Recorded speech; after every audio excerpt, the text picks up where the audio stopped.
पहले हमारे घर में साड़ी में से या तो गद्दे के कवर बनते थे या फिर पर्दे बनते थे, लेकिन जब से मैंने क्रिएटिविटी दिखाना शुरू किया है, मम्मी की साड़ी का मैक्सिमम यूज और अच्छे वाला यूज इस घर में सिर्फ मैंने ही किया है।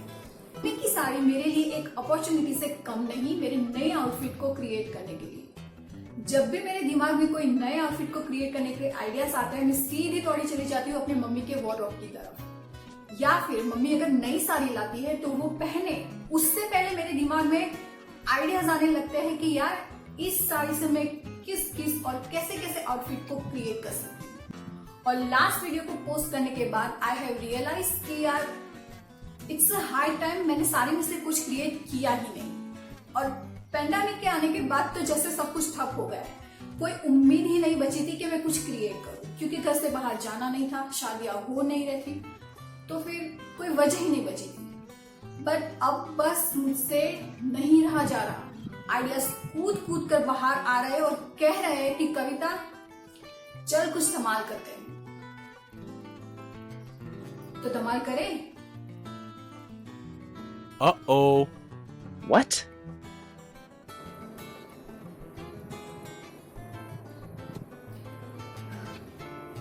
अगर इस प्रोजेक्ट को मैं अच्छे से कंप्लीट कर पाती तो आप आगे का वीडियो देख पाते, but unfortunately I was failed.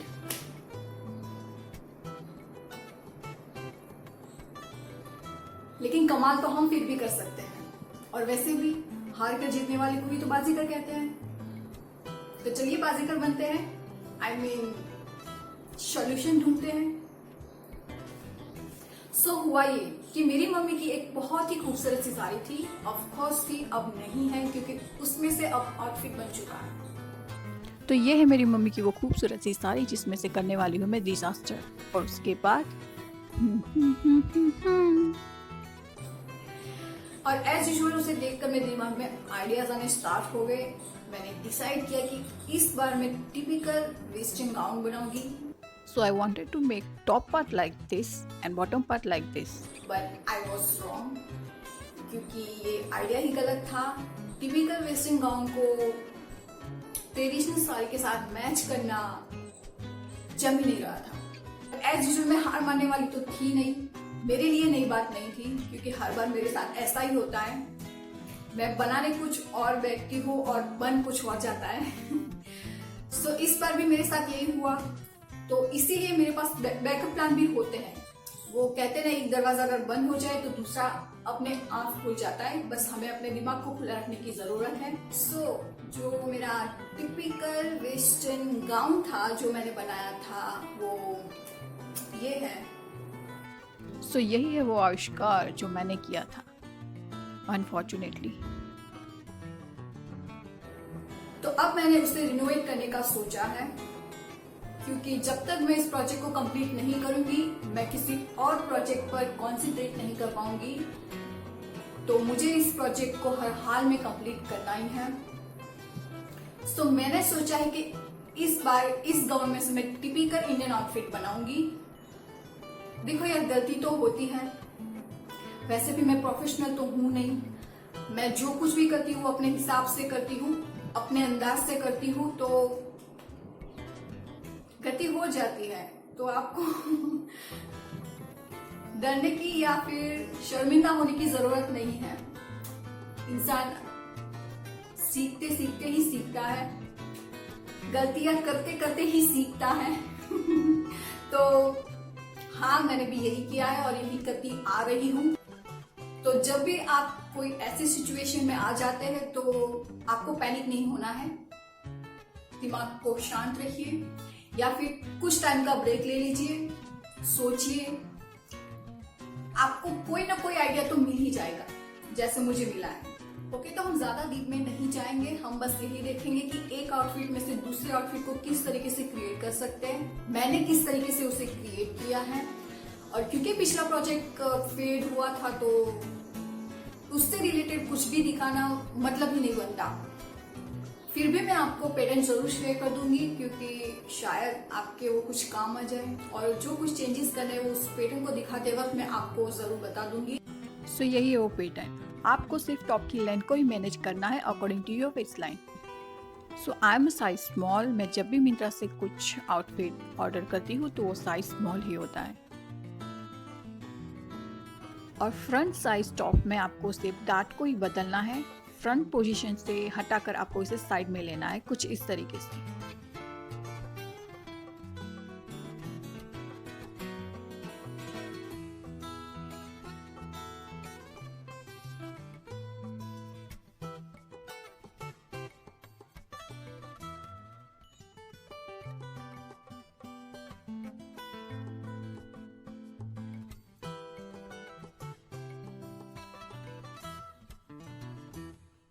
और ये है स्लीव्स।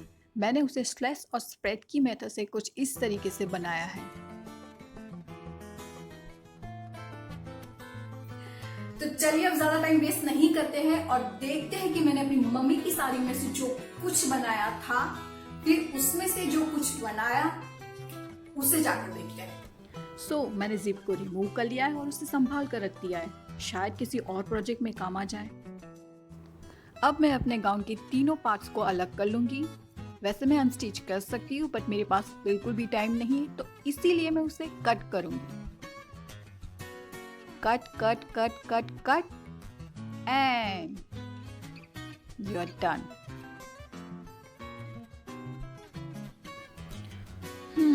तो ये जो बीच वाला पार्ट है, अब मुझे उसकी बिल्कुल ज़रूरत नहीं, तो मैं उसे साइड में रखूंगी। टॉप के फ्रंट साइड के दोनों पार्ट को मैं हेड पिन से सिक्योर कर लूंगी ताकि आगे की प्रोसेस में मुझे आसानी रहे। अब टॉप को 2 फोल्ड कर लूंगी और साइड सीम की बॉटम को करीब 2 सेंटीमीटर जितना क्रॉस कट कर लूंगी।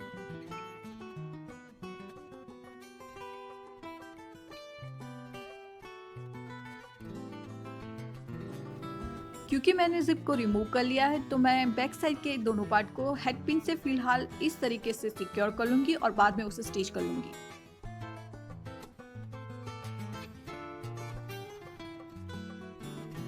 अब बैक साइड के दोनों डार्ट्स को मैं अनस्टिच कर लूंगी।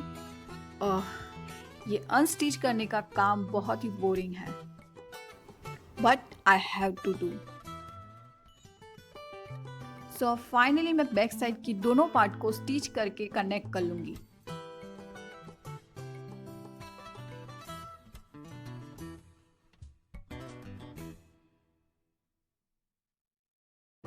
सो मैंने शोल्डर लाइन को नेक से करीब 1 सेंटीमीटर जितना इस तरीके से स्टिच कर लिया है।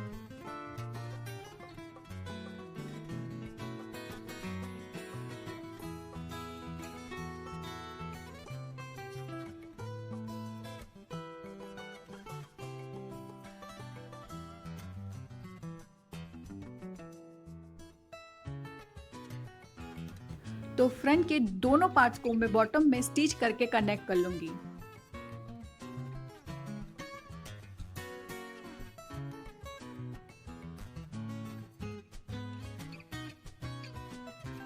अब बैक साइड में मैं कुछ इस तरीके से डार्ट लाइन को क्रिएट करूंगी करीब आर्म होल तक।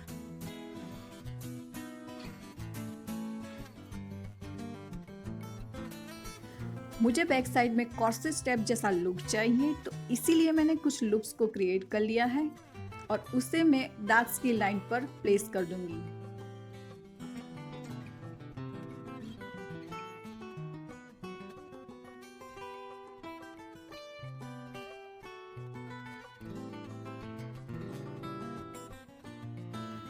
अब मैं लुक्स के ओपन एजेस ना दिखे कुछ इस तरीके से डार्ट को क्रिएट करूंगी, जिससे एक क्लीन लुक आ जाए। Exactly like this. Good job Kavita. तो अब मैं बनाऊंगी एक लंबी सी डोरी। जब तक मेरा आउटफिट बनकर रेडी नहीं हो जाता, मैं एक भी पीस को मिस नहीं होने देती। सो उसमें से ही ये एक पीस बचा था जिसमें से मैंने डोरी को क्रिएट किया। Oh, my camera is dancing. Dance baby dance. Jokes apart, वो फोकस कर ही नहीं रहा था। ओह, तो विदाउट मेकअप वाला ये क्रिएचर आपको समझाने की कोशिश कर रहा है कि जो डोरी बनाने की प्रोसेस थी वो इतनी अटपटी है कि उस चक्कर में वो कैमरा ऑन करना भूल ही गई। बाय द वे डोरी मैंने बना ली है, अब स्कर्ट की बारी। तो स्कर्ट की जो लाइनिंग है उसकी वेस्ट लाइन को मैंने टॉप की वेस्ट लाइन के अकॉर्डिंग 2 डॉट्स बनाकर मैनेज कर लिया है।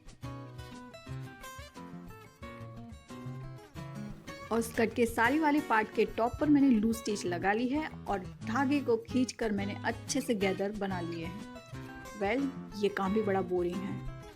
अब टॉप और स्कर्ट को कनेक्ट कर लूंगी। तो कुर्ती की साइड सीम को मैं अब स्टिच कर लूंगी। बॉटम की लाइनिंग की हेम स्टिच को भी मैं स्टिच कर लूंगी।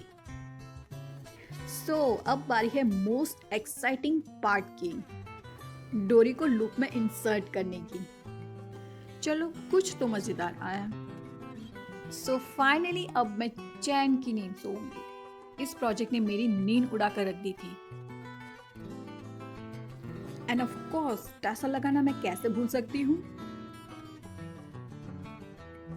And finally grand reveal.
Okay, last but not the least, आप जब भी अपनी कुर्ती को साइड फिटिंग करें तो उसे लूज ही रखें, क्योंकि उसमें जिप नहीं है तो हमें उसे ऊपर से पहनना है तो वो आसानी से उतर सके। क्योंकि इसके पीछे कॉर्सेट वाली डोरी है तो बाद में हम उसे मनचाही फिटिंग से उसे खींचकर अपनी कुर्ती को एक शेप दे सकते हैं। तो ये बात ध्यान रखिएगा। तो मिलते हैं अगले वीडियो में, तब तक के लिए बाय एंड टेक केयर।